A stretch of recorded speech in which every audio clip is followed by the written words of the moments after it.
here from Mod to Fame, and yep, we are back with another video. This one, as you see, is a little bit different. In today's video, we're going to be talking about Merica versus the world, aka American cars versus everything else when it comes time to build on a budget. Let's jump into it. Let's go.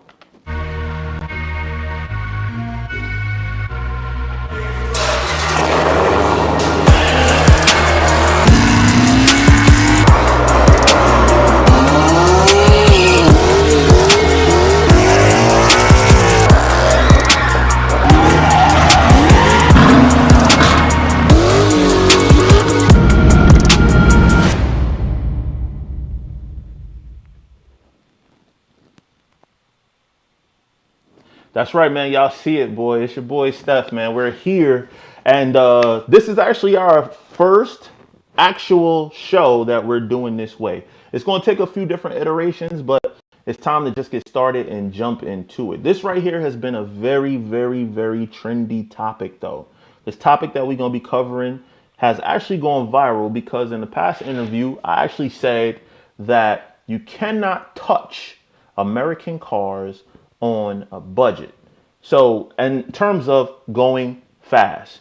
So, one thing I could definitely tell you guys, I firmly believe that, but there are a lot of people that's out here actually making moves, actually doing stuff, actually making it happen out here, racing outside all the time. And one of those people right now is my guest that I have on the live stream for y'all for tonight, man. So I'm going to actually be asking our guest some questions.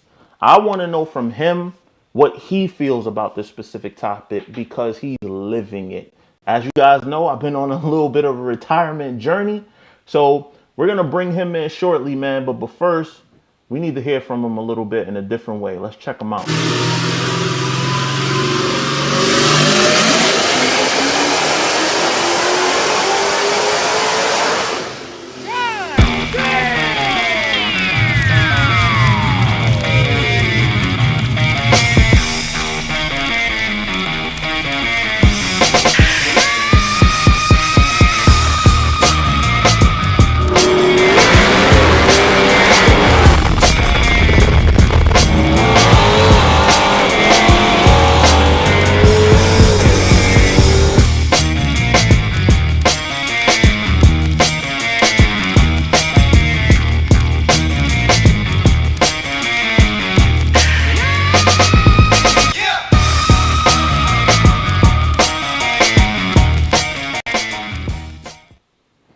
That's right, man. You boys see it.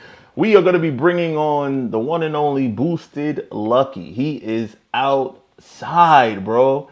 As you guys can see, man. So my man been going through it with the motions, building his car. He's been through the trenches just like I have. But this one is not about me. It's going to be about somebody else that's actually getting to it, man. So y'all help give it up. Put your hands together for your boy, Boosted Luckey.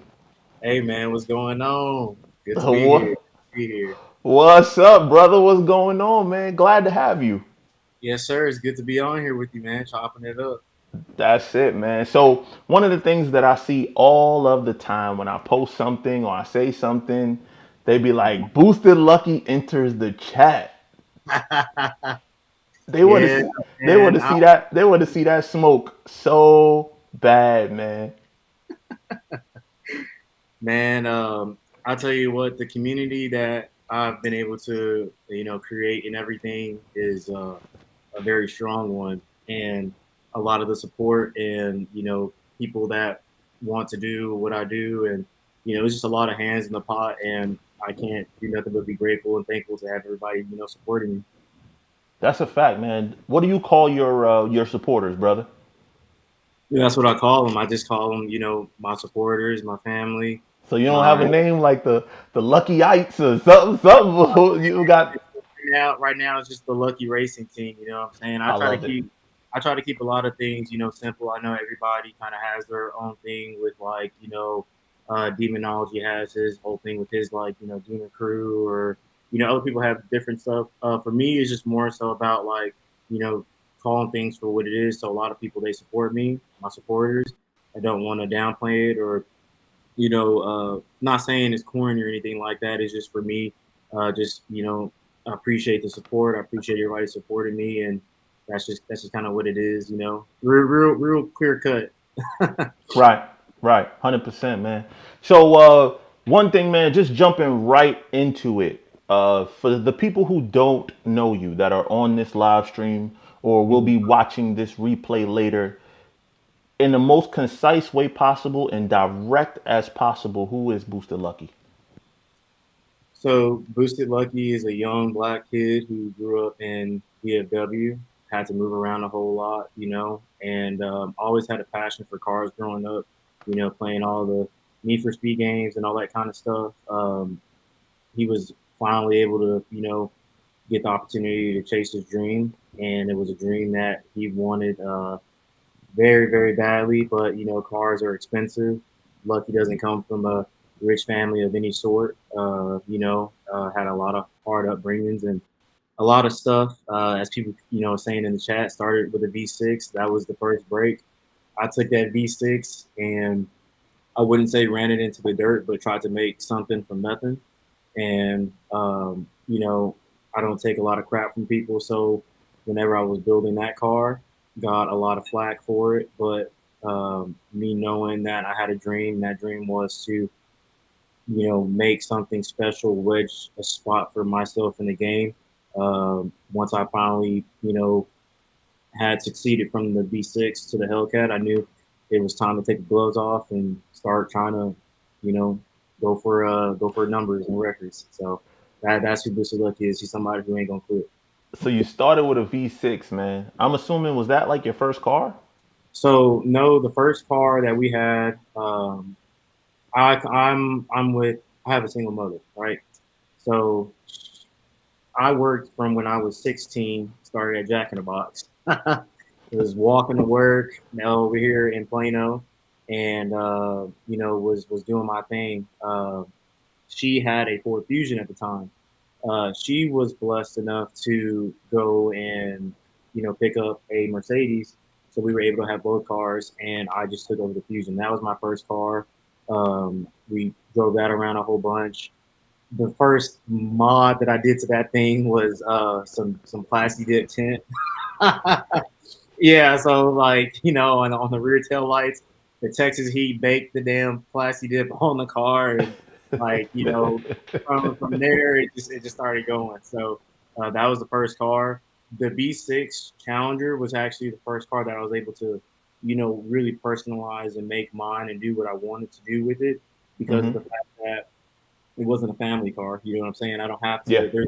There's no restrictions. I just need to be able to get to work and back home and to school because I was going to, and I still got to finish, but I go to the University of North Texas. Okay. Dope, man. So you're currently in school right now. Yeah, so right now I'm doing some, I still have some gen ed classes. I'm a computer science major. I started out because I went to go play football at a Division II school in Oklahoma. It was software engineering there or network engineering there at first. The school sucked and it was just a lot of bad energy up in Oklahoma in the Got it. part that I was in. So I decided rather come back home to more of my people and go to UNT and switched over to computer science, and from there I was just doing all that. So yeah, but right now I'm doing physics and it's physics and I think it's physics in another class. I got to go check my damn thing. I don't know. So it's one thing you didn't say, man. You said you're a young black dude from the DFW, right? Sir. What? Right here. How old is young? I'm 24 years young. Woo! 20. 24. I'm gonna Mm-hmm. tell you, man. When I was 24, you know what? In all fairness, when I was 24, I was driving my C5. So the one that I'm currently driving now. Yeah, I've seen it Uh, around. yeah, Dance yeah, looking. yeah. When I was 24, that's what I had. It was my first nice car. But I could tell you what I didn't have. I didn't Mhm. have like 60 to $80,000 in mods in that thing. I had a C5 with an Mhm. intake, a Corsa exhaust, and 100 Yeah. shot of nitrous. That was it. Hey, that's moving back then. It Shoot. who There you you go. telling? Car with nitrous and Hey man, you let it breathe. That's moving back then. Man, I tell you, brother. So let me be the first to say, man, I'm proud of your accomplishments, man.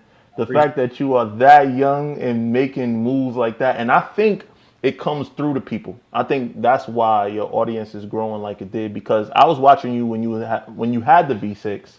Yeah. I think mainly because I saw you on AudioCat channel. Yep. Yep. So since seeing you on AudioCat channel, I was like, yo, what is this kid doing with a V6? And I was like, that V6 kind of moving though. That was quick. It was cutting 3 second 0 to 60s on the street. Before I was able to do it, E85 at the track and everything. I ended up losing it because of the accident with the drive shaft and stuff. The speed on the drive shaft and the differential, I guess, or transmission, one of the two. One of them three things, it wasn't working and it didn't like it. But on 93 full weight, only on they make about 11 pounds of boost when you throw the supercharged kit on there. It was running 7.0s at Yellow Belly, which is kind of like a no prep track, but um, it was on the street, like I said, running 3 seconds 0 to 60. So if somebody lined up with it on the street, Listen, that's what happened with AudioCat. yep, it's gonna be hard to catch it. You can handle it. I'd rather like that's the name of the game, even still to this day, right? Is you got to chase me down. If I can get out on you and you chase Right. me down, you deserve to win. You know what I'm saying? But if I get out on you, you can't chase me down. Then like that's it. So that brings up one of my first questions, man, and that is a slower car more fun or a big power car more fun? I would say the big power car is more fun for me. I understand the audience and the, uh, if you will, likeliness to the slower car that's more reliable, that's not going to break, every time you do rip at the, or it's rolling the dice at the track if you're going to snap something. I get that. But for me, it's more fulfilling to put all that work in, get what I want out of it, and if I got to strip it down and do it all over again, I will. Because to be honest with you, Steph, a lot of people don't know this, but if you can't build a Hellcat 3 times, you shouldn't even be modding it like that. With the, with the You, way that I'm modding it, if you can't do it 3 times, you shouldn't be modding. I'm Now, me, laughing real hard because I understand what you're saying. exactly, and that goes with any car. If you're going to do something to that car, right? Um, you need to be able to have like 2 to 3 times the funds in order to or be able to come back from that, right? So like it's a dangerous game and it didn't have me against the ropes a few times, but you know, I'm not one to sit here and quit and give up. And I don't work too hard to get to where I am to just let something like, oh, I blew up a diff, transmission or motor or whatever, and I need to redo it right. Now, as you come back, you want to come back stronger and more knowledgeable and stuff. And that's what I've been trying to do. I've learned a lot from my tuner, builders, guys like you, Herman, other shops and stuff on, what I should be doing, what I shouldn't be doing, maintenance stuff, properly checking my oil.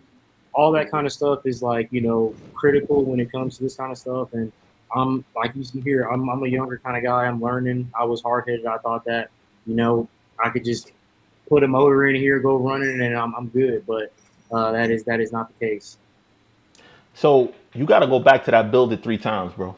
You got Mm-hmm. to go back to that build it 3 times because I understood what you meant because I speak the same language you do. Yeah. But a lot of people they do not understand what you mean when you say build it 3 times. Can you expound on that a little bit?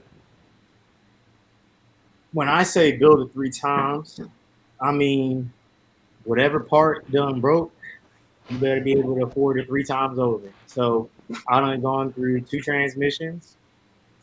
Those hurt. I done Those gone through trans are multiple. even factory. They're super expensive. Yes, and so if you don't, if you destroy your core, it's really bad news. Let alone something being wrong in the gear set.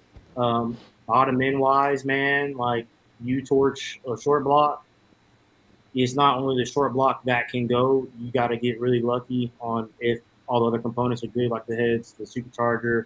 turbo system, whatever. So you better hope some shrapnel didn't go through and mess up your, whatever, compressor wheels.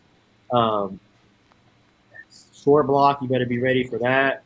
Rear ends, those are disposable at, depending upon what kind of casing you got. You better have some money for that.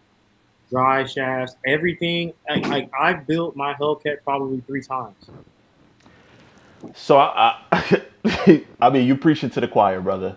Yeah, Um, yeah, that being said, could you now build a Hellcat the right way the first time?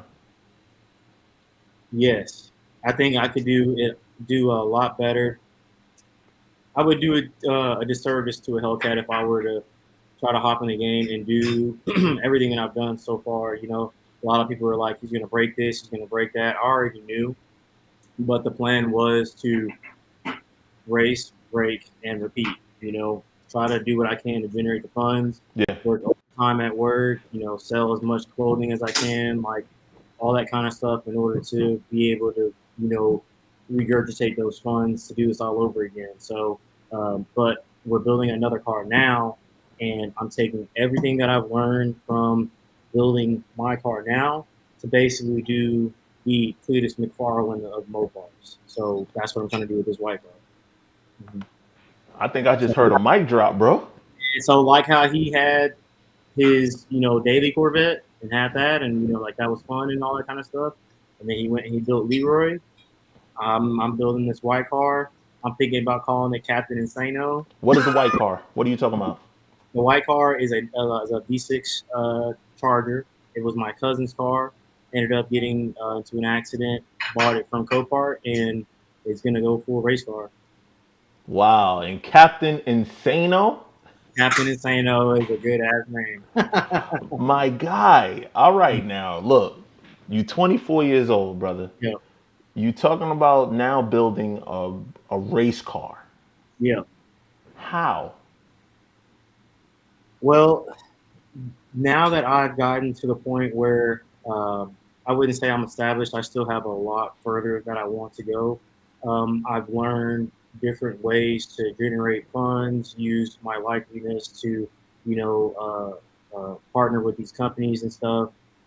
Have an amazing support team around me to where we can, get things a lot quicker, get it done a lot faster, and a lot of the things of doing the labor on my own that's where it is. So I'm trying to hit up the tracks with this car, make it a no prep car, do everything that I can do to make this happen. But with the labor of love and companies and family and friends behind me, we're gonna make this happen. Jesus, you got anything you want to say to Rob? Inspiration. You got anything you want to say to Rob's comment? Lucky has money that's as long as train smoke. We laughing because that's a Rob Battle Cat. We all know who it Yeah, is, and he Rob, just Rob don't talking. stop talking. Rob don't stop talking, but he know what's up. But nah, as far as like with that whole comment, man, I've learned a lot. Hearing from other creators and stuff like that.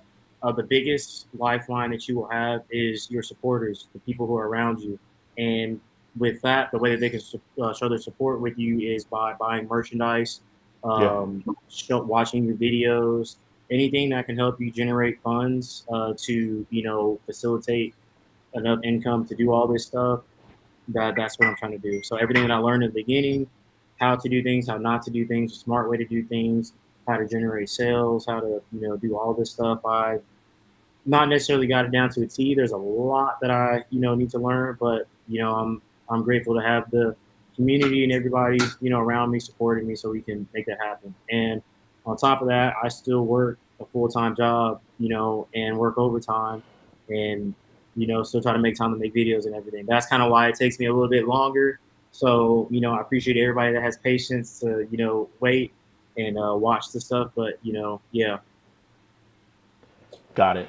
Completely Mhm. understand, man. And I too have I've been down the road prior to you, and Yeah. I've the good thing is I think I shared a lot. Like I was very very transparent, right? So you got a Yeah. chance to see a lot of what I went through. So you knew what to do and what not to do. My goal was to be helpful in sharing that with people. You know what I mean? On the flip side, though, can you tell the people how being transparent on YouTube sometimes has come and bite you? Yeah. So in a sense, when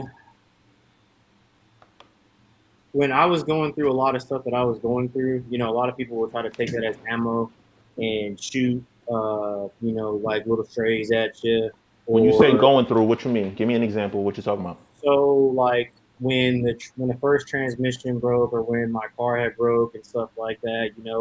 A lot of people, a lot of the I told you so's and a lot of that kind of stuff. Came into effect. People who are local to me or whatever would try to take some of that stuff and throw it up in your face, so you kind of see it on and off camera here and there with people trying to bad talk you, and then just a lot of the emotional stuff behind the scenes. Like, you can sit there and you can act like you're a brick wall, like you don't have emotions, but mental health is a really big thing. I'm confident in myself and my masculinity to be able to like come on here and vent whenever I'm going through some stuff or have some hardships, because I'm human. I believe just like anybody else. But in all seriousness, I'm a man who's going to stand his own ground and take care of, what he needs to. And that's just what it is at the end of the day. All right. Anyway, let's take a pause for the cause. Moderate Hemi jumped in and said street racing. So we can move over to that. Yeah. He said street racing is going to get you jail time. hmm What'd you think? So I guess if you're hanging around guys who don't know what they're doing, or know what's really going on, yeah, it can get you jail time. It's quick to sit here and it's easy to sit on here and type some stuff saying something like that, but in all seriousness, there's people that take this real serious, and there's people that aren't going to make any mistakes. There's people that are going to do what they're supposed to be doing, but it is. An ever growing issue because people are trying to connect takeovers with street racing, and they're all being classified as that, so they're coming down a little bit harder on people than that. But most of the time, you'll get, somebody said jail time only happens to I slow saw that. hey, that is true, but more it happens to slow guys, uh, organized guys, and dumb guys. But more so, it is an organized kind of thing. Um, if you don't have good people around you, you see how it is up in New York. They'll yeah, they'll try to crack down and stuff. yeah, Same yeah. thing that they're trying to do here in Texas. The biggest issue, more so though, is um, rookies and takeovers and stuff like that. So That's a that's fact. And so I, for I me. mean, we do have to say it is illegal. So technically, Yeah, yes, it could get you jail time. Absolutely, that that it's really, that is a possibility, but that's a risk that you run. yeah. So, but for me, most of the time now, we're trying to move a lot more of the stuff to the track, mainly because I want all the people who support what I do to be able to see the car and see Yeah, me and not have to worry about anything, kind of like that. So, the track is fun. The track is where it's at, obviously, the future. But what tracks are you going to be racing at when they're shutting them all down? What's going to happen at that point? And a fair lot of the enough. people, a lot of the people sit there and they scream, "Oh, take it to the track, go to the track. We're at the track, this, that, and the third." But your tracks are getting shut down, and what are you doing at that point to try to help them keep those tracks alive? So that's just my take That's on a that. fact. We had a big blow here up here in the Northeast, New York, New Jersey area. We had Atco, which Yeah, Atco still wasn't close for me. Atco was still an hour and a half for me to get to, hour and 45. yeah, But at least it was relatively close that if I decided on a whim, I could jump in the car and go hit a test and tune if I felt like. hmm However, Atco is now closed. So the closest track now to me that I would be willing to go to is now just Cecil or MIR. And yeah. those are really far. Cecil is like 3 hours. MIR, I gotta stay the night if I gotta go to MIR. Drive, yeah, And then there's a little track with that doesn't have the best shutdown. It's called Island Dragway, which I might take my Corvette to because it's slow, right? I yeah. can take a slow car there, but a car that needs some shutdown space, that's not gonna be the ideal thing. So Not that I'm saying that I condone the craziness that's going on with takeovers and stuff like that, because I don't. I think that stuff is the illegal ones. If you go to Yeah, a burnout pit, whatever the case may be, cool, whatever. But the shutting down the middle of the streets, parking lot, even I'm okay with an illegal one in the parking lot. yeah, But the ones in the middle of an intersection shutting everything down, I'm not with that. And yeah, I'm also not with them looping us in. yeah. But Yeah, that's the biggest thing. Yeah. I think we can move on to this next question because it's something that comes up a lot in my comments and in your comments. And Oh yeah. to answer everybody, Mm-hmm. 100% lucky. If you was next to me, would you run me? 110%. I give you everything I got. And if I was next to you, I'm gonna run you. But Yeah. I think that helps to let's help people understand, right? Rob understands speed, Mhm. but a lot of these people don't understand speed. So there was a time when my car was out here running 4 seconds, 60 to 130s, and people was telling you to come run me, and you had Yeah. a stock blower car. Yeah. The- can you explain to them what type of failure they be setting you up for? Well, top end wise, Steph would probably walk away from it. Turbos eat up top really, really well. Blower cars, you can only spin them so hard before the belt starts slipping. Especially So, stock blower. yeah, especially on the Stock stock. blower. I think you was stock blower, stock motor at the time. It was stock blower, stock motor. I had ARP head studs after the first blower had got kind of messed up, but it was a ported blower. There's ported blower cars that can run good into the not good into the fours, just like clip a 4 5 0. Really really low low 5 times nowadays. Never. I've never seen that on the street ever in my life. A stock blower car, two I've never seven. seen a stock blower clip a four on the street in my Uh-huh. life without spray. I've never seen it. Well, there's some people when we went down to Houston with really good weather and the DA and stuff. They were around there, especially with the cars we were running, fully gutted. Like I'm talking race car status. So like if I were to take everything that I know now, I guarantee you I could go out there and flip out another high four. Now, not high four where you were like I'm not talking 4.8, 4.7 times. I'm talking like 499, 498 type. All Yeah, I'm right. not. So that's what I'm Fine. saying. Top end wise, it would Steph would definitely probably walk away with that. But traction is a big factor in all For that, sure. and 100 to 150 is like the tell all of what's going to happen. That's the crazy part. My car just kept getting 100. So my 60 to 130 was one thing, but my 100 to Mhm. 150 was even faster. So Exactly. the thing is, when I was talking about that stuff 2 years ago, a lot of Mhm. people didn't know what draggy was back then. People, and that's what I'm saying. So like people that were in the know that are serious racers, like here in Texas, a lot of people are secretive about that kind of stuff. For sure. But nonetheless, there's people that are on that level, right? That take it that far and that extreme. They're not Yeah. going to want to emphasize that. Like somebody could have a car that could clap mine just sitting in a shed somewhere right now, Oh, and there's a lot of cars like that, brother. so that's more so what I'm getting at. And 100 to 150 when it comes to turbo cars, it's a lot less parasitic. It's free horsepower. The higher you send that motor, the faster it's going to go because the turbo is going to eat every time. Blowers, you already know they trail off, and belt slip is a real big thing. And a lot of the Whipples nowadays, they've been getting better with trying to review them and stuff, but some of them bearings are still kind of getting up.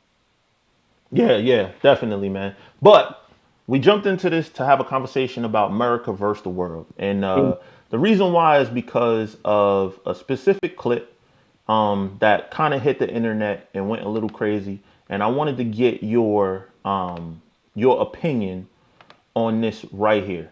Mm-hmm. Just this clip right here.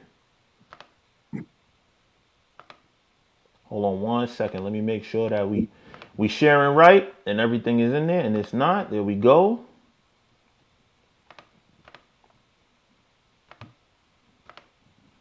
Oh yeah, I remember this one. Those cars, that's what they do. They give you speed for the budget. Yeah. You can't touch American cars when it comes to speed on a budget. Can't touch them. Man, man, that little clip right there, Yeah. that little clip right there went crazy all Mhm. over the internet. People went crazy about that. What's your opinion on that? So I agree. To an extent, right? Everything is relative to what we're comparing it to. If we're talking about newer year cars, newer model year cars, you already see all the restrictions and regulations and everything that's like going on with that. It's a lot harder to get those things to run like modern American cars due to the fact that what's accessible, how easy it is to get the parts, logistics behind everything, and then just tunability, right? Some companies overseas, they have it a lot easier with local stuff. Getting things here and stuff like that is a really big factor. And then remote tuning and all the other kind of stuff is a really new thing in the game nowadays. Um, as far as with the older cars, I will say, you can go and get a Chevy dirt cheap. You can go get a Hemi dirt cheap. You can even go get some of these, not as good Ford motors from back then in the day, really cheap. And there's parts galore everywhere, and you Everywhere. can and the systems to run them, poly, all those kind of things to make those cars make that kind of power to compete at the level in which these new modern cars are, or cars that have been out for maybe a decade or so and now have everything all figured out. It's really hard to do that with foreign cars, but I do still think that there is a market there. It's just it's you got to have the money to play. You know what I'm saying? So I've seen comments pop up like this that mention a 335 or 135, and I think they talking about either the N54 or N55. And Probably I have way more experience. Here's the issue. Here's the real issue. The real issue is me and you actually have the experience in going fast and yeah. building big power cars, so we understand what it is to build a big power car. Hmm. Anyone who says a 335 is a better bet to go fast for cheap does not know what it is to go fast for cheap, not specifically mostly in a straight line. They don't understand what it is to go fast for cheap because Yeah. they're looking at a 335 and they're thinking that all I got to do is tune it, downpipe, turbo, whatever the case may be, and I got a fast car. The problem is those cars are not reliable stock. Not at all. They're not reliable stock. So the minute you start modifying those cars, they start Mhm. to fall apart in every single way. Not to mention, it's fast for a 335. It's not fast for fast. Yeah, There's two different that's things. that's what Being a lot of people fast realize. for a 335 is great because you went from a car that had 300 horsepower to now having 700. Mm. But let's see it actually run multiple times and last and Mm. actually not spring leaks from every seal the way BMWs, older BMWs like that do. So Yeah, unless you have the experience actually building these cars, not watching a YouTube or somebody else do it or TikTok and think that it's that easy to do, there hmm is no cheap way to go fast. But the most entry level way to go fast, in my opinion, comes from American cars because in most cases they're already faster than that foreign variant of the same class. yeah, 100%. I think what a lot of people also fail to realize is that there's numbers out there. There's people that have already done everything that you're trying to do, if not that same way, a lot better. Um, Being fast is relative to what you're comparing a car to. You can't compare you can't compare whatever you want to compare, right? But what makes common sense is to compare a car of similar weight to another car of similar weight, or a car of similar kind of characteristics to another one. But in a sense, in a world of where a certain time matters, 60 to 130 is a great scale. 100 to 150 is a great scale to break down what a car is going to be able to trap mile an hour wise, or 60 to 130 time wise, as far as like where it stands on the scale of being fast and stuff like that. So number one, it's all relative. Number two, anything six and higher is just kind of like average. That's where NA cars run at. You know what I'm saying? So think I'm not being that serious. So like there's cars here in DFW that are NA that are C6Z06s all day can that are modern run. that are modded to hell. Low You're sixes. Yeah. yeah, With just a and cam. what their argument is going to be is, oh, that's a BA, oh, that's this, oh, that's that. None of that matters when it comes to time. I get that there's the discrepancy with only having, two less cylinders and stuff, but then you say, oh, well, you're boosted. Oh, well, you got two more cylinders. Oh, but you're boosted and you have 6 cylinders. You know what I'm saying? And then when it also comes into the factor of this is a, naturally aspirated car that is running those times, or like Mustangs, and then Mustangs can run those times. Gen 1s, Crazy. not Gen 1s, Gen 2s and Gen 3s can run those times. Yeah, Gen 1s. Gen 1s, manual cars can run those times. Gen 2s, Crazy. Gen 3s all day long. You know what I'm saying? And you got NA Corvettes that run those times, LS3, Z06s, everything. Anything in the sixes is, just kind of like average. Anything in the fives, yeah, you're cooking with some steam. But if you got to run in negative DA, really cold weather, on those times, but you're really running a six when you just take that. That's what I like to pride myself on, right? I can go and run a lot of these guys' fastest times in the hot ass summer heat that it is right now. I'm not Right. bragging about it being negative DA outside or any of that kind of stuff. You know what I'm saying? It's relative to, like all these comparisons, the numbers. There's information there for you to see that and know that there's someone out there that's doing it this way. Look how many times they didn't have to rebuild that motor or had to change something else because it's not going to hold because it's unreliable. And not only that, but it's also hard for you to go and quickly source those parts. You can't go buy those things from Summit down the road right away.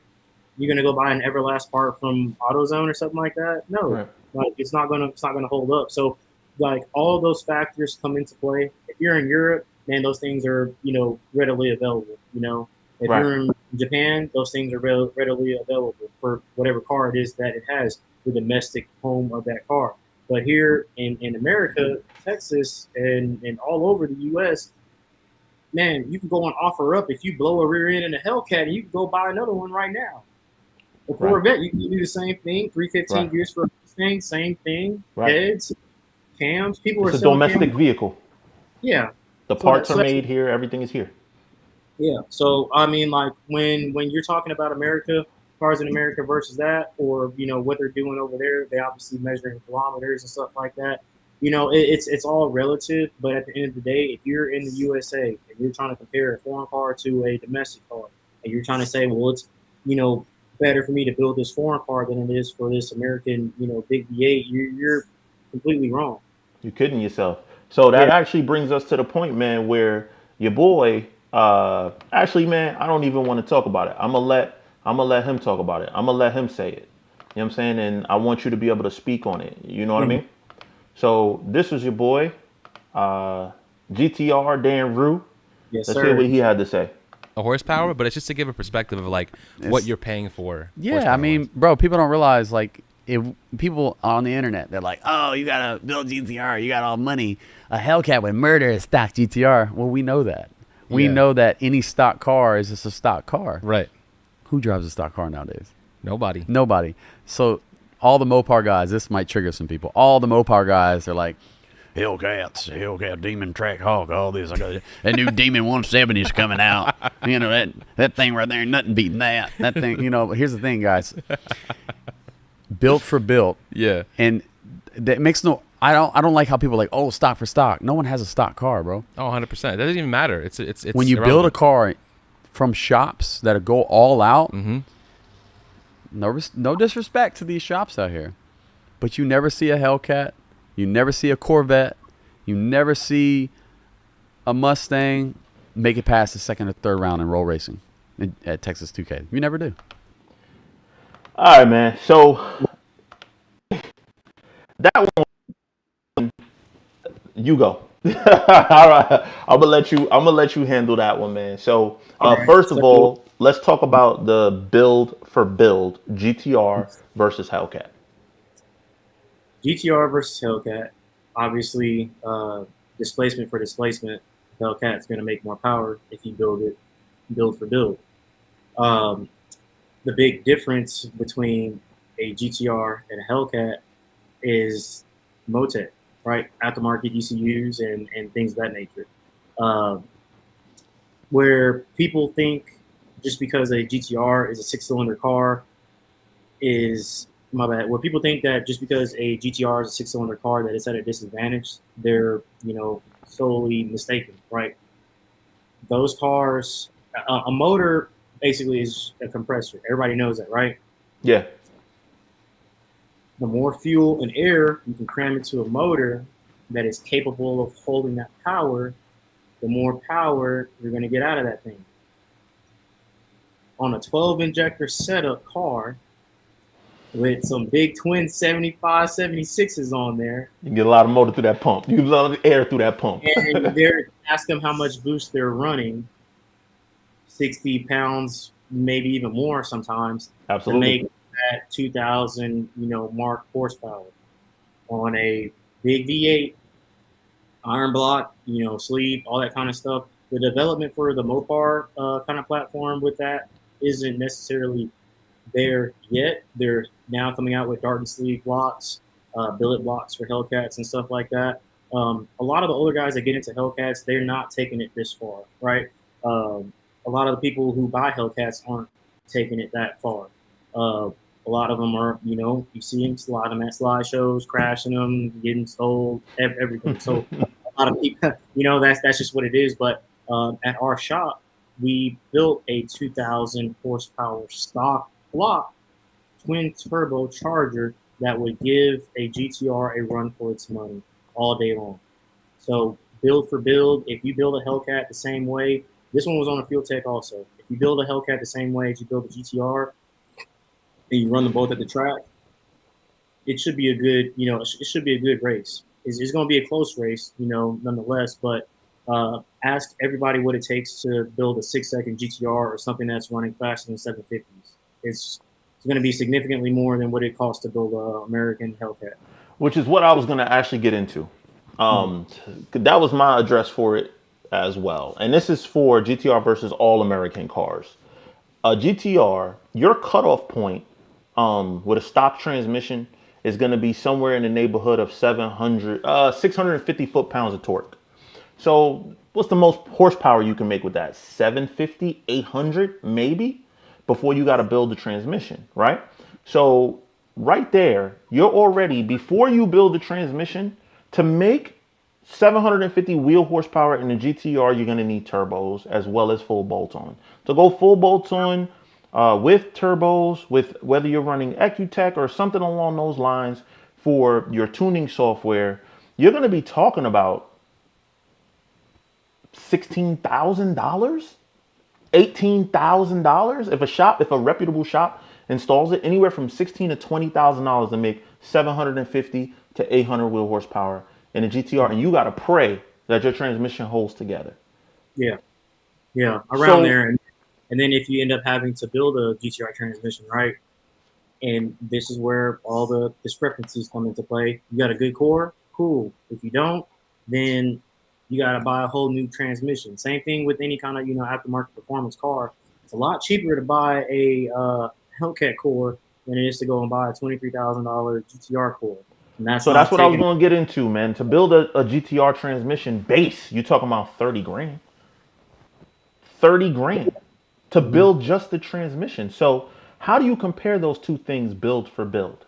So if you're for your GTR, because basically that's why they jump automatically from that 800 wheel to like 1300, because there's no middle. There's no 1,000 horsepower GTR. The GTR guy tell you he's making 1,000. Either he's lying that he's not making 1,000, and he's only making 8 something, or he's lying and he's making 1,300 minimum. Yeah. Right? The reason why there's no middle is because at that point, as Boosted Luckey explained, an engine is an air pump. So you can turn up boost as much as you continue to turn that boost up. You understand? So therefore, you can, by that time, you built the motor, you built your transmission, but you also spent $100,000. You spent $100,000 plus to make 1,300 wheel horsepower in your GTR. I could tell you right now, you can make 1,300 with a Hellcat with a stock blower and a lot of spray. Am I lying? No, you're not and lying. I guarantee you, if you both He's specifically this comment says it all, right? By the way, thank you for the super chat. This comment says it all that he's talking about roll racing. You understand? So yeah. typically that has never been roll racing is new. As a sanctioned thing, it's new. I roll race. I love roll racing. It's been around for a long time since. But as a sanctioned event, like Ancient- where yeah, yeah. it's new to the sanctioned event world where you're actually recognized and all that kind of stuff, right? I love roll racing.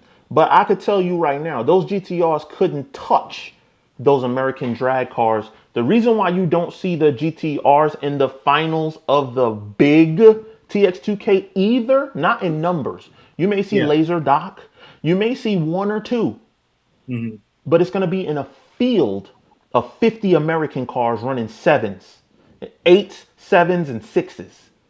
Out of 4,000-pound cars too.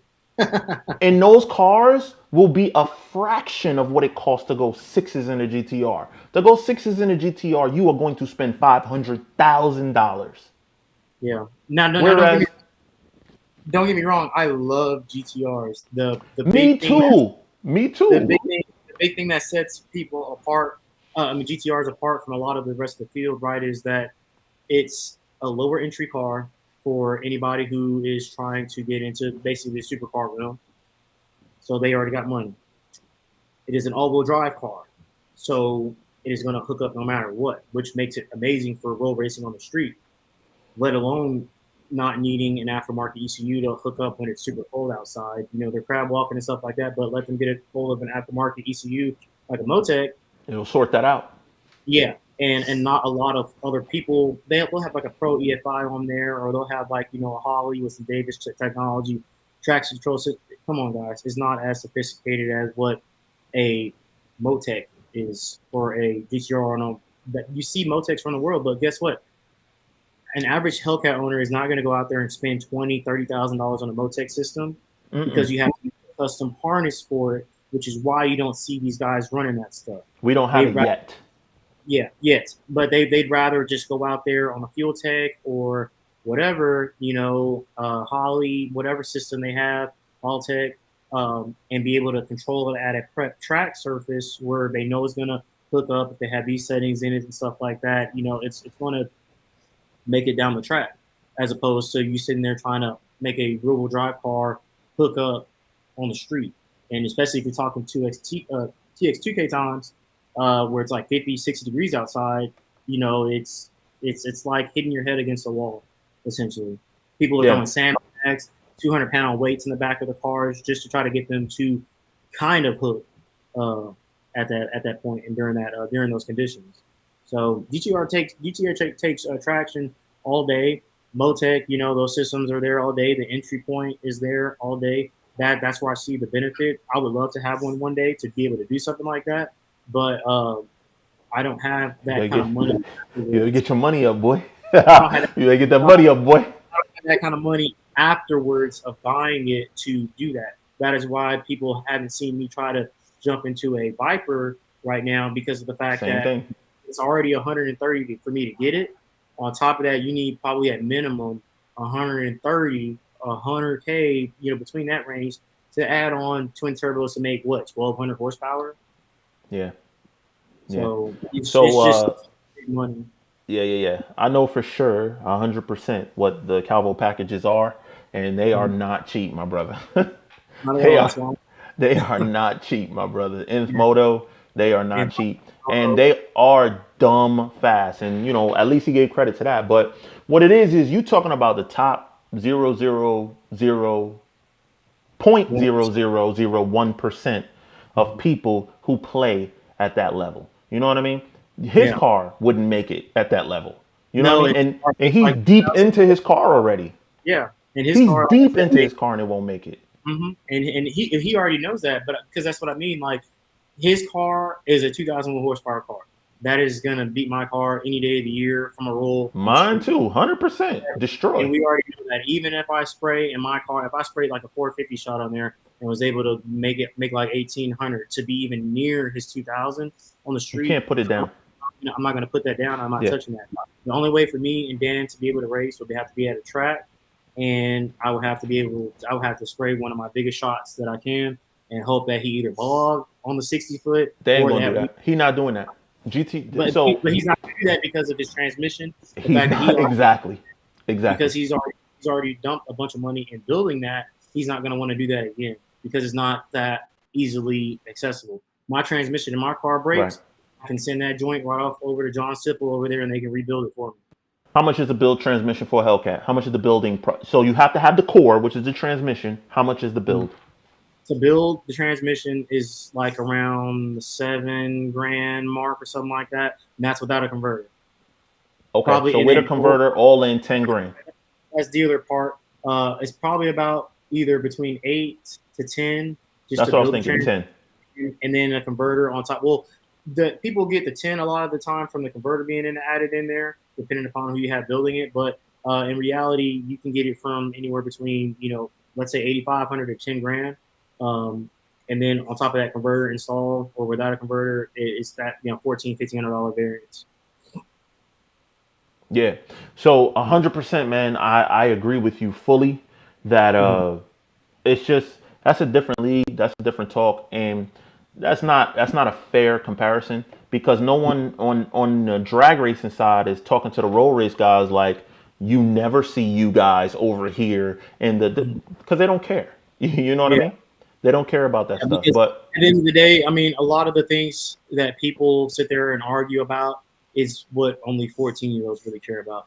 Grown ass men ain't really sitting here trying to go back and forth with one another on, all that kind of stuff because they already know, you know. Other people who are trying to like play the hand kind of game, like the pointing the finger kind of stuff, are people who aren't even in the conversation, who just sitting they on on the the side of the. sidelines, brother. They don't actually have these builds. You know what I mean? So it's funny when you do something and it goes viral and people talk shit. A lot of times these guys are talking shit from a Nissan Maxima. Yeah. So Literally. down there, yeah. Literally. They sitting in their But, car yeah, typing. but my whole thing though is just that like I know where I came from. I know what it took to get here, and I know that I'm not going to be the only person to do this, but I'm going to be the only person to do it like I'm doing it, right? Because it has my thing on it, my flair on it. And the thing is that I'm not here to put down anybody who wants to try and replicate or get to that level, but you have to be realistic with yourself and understanding that you know I didn't even think that I would be able to make it this far. It just came by not necessarily chance, but by perseverance and knowing that okay, am I going to lay down or am I get up and keep on trying to do stuff? And a lot of people don't want to get up after taking them kind of hits. You know what I'm saying? That's a So fact. it's just like, are you going to put in the work to get to where you need to get to? Are you going to do what you need to do in order to get there? There's not one like simple trick or like thing. The only way that somebody could do anything like this is if they had somebody donate them something with no strings attached, that amount of money. Facts. And then on Facts. top of that, it's what are you going to do to maintain that? Facts. Facts. All facts, bro. I've lived the life, so I completely understand. As a matter of fact, as of right now, I've taken this year off Mm-hmm. because of the financial burden. I Yeah, decided to allocate those resources into starting different businesses with my wife. You know what I'm saying? yeah, that's amazing.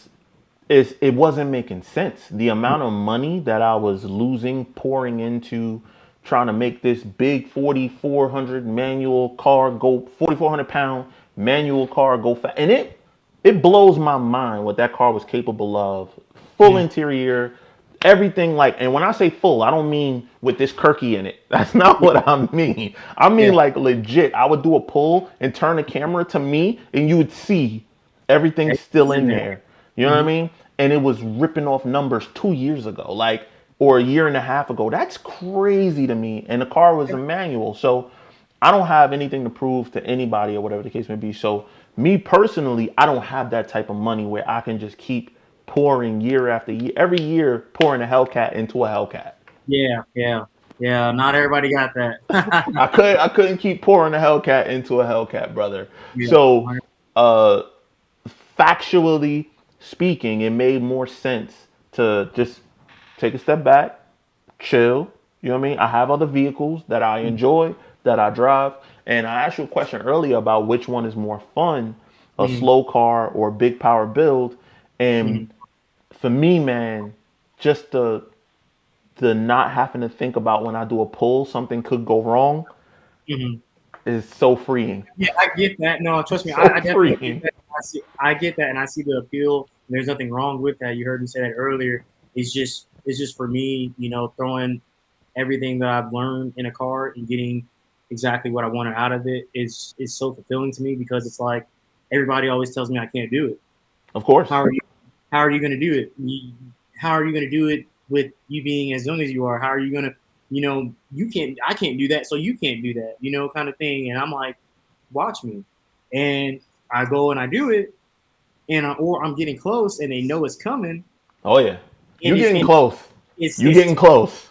it's tearing them apart, and they're waiting for the next thing that breaks, and I'm like, that's fine because that's why I'm trying to build another one at the same time, so I can just pull from that one and then go add something better to that one, just like how I did with this one. And Yeah. I'm just trying to elevate it all. I do, like I say, see the whole thing, but my paranoia now is not gonna let me think any car is safe. I could be riding around in Prius and think, oh man, I know that they have it detuned, from factory, but what if a push rod or a spring retainer break or something like that, and it throws a push rod or a lifter fails or something.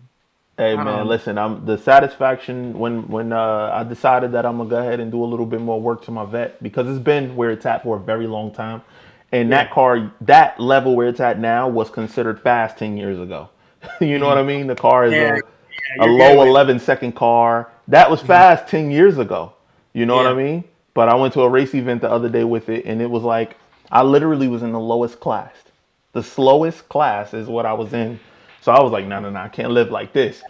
But Can't go like this. I feel you. there's a point of reliability that comes where you can build a car to a certain point where you can Mhm. still retain a lot of reliability, and I find that point to be usually about 200 more than what the car came with. 200 Yeah. horsepower more than what the car came with is kind of the limit of reliability. So that Mhm. means that if the car makes 450 wheel, that means it'll be very comfortable at about 650 wheel. Yeah. And 100%. that's probably where I'm gonna take it. But here's the flip side to that, and why a GTR guy, a BMW guy, and all of those guys could never. That car Mhm. with 650 wheel horsepower at the drag strip should be able to rip off a 9.7 because they're so light. Like Yeah. Corvettes are light, there's nothing to them, Mhm. and they 60-foot well, Yeah. which is what foreign cars struggle with. They Yeah. struggle to 60 foot. So Mhm. whereas you could buy a stock Hellcat and literally put a stock Hellcat red eye on a tire, I've personally done this, Mhm. completely stock and 60 foot of 1.4. Like Mhm. that is a foreign car could never. Yeah. You could. I was. Completely stock with just a tire, never. It could never. I It was was good. gonna I need a was. tune. It's gonna need Yeah. something. It could never. Uh-huh. On my 20s with the DT Street SS, I was cutting 144 60 foots out of my Hellcat. It's like open book case. Just yeah. I So definitely understand here's you. the thing. I just gave the thing about me and you is we like data and we give numbers.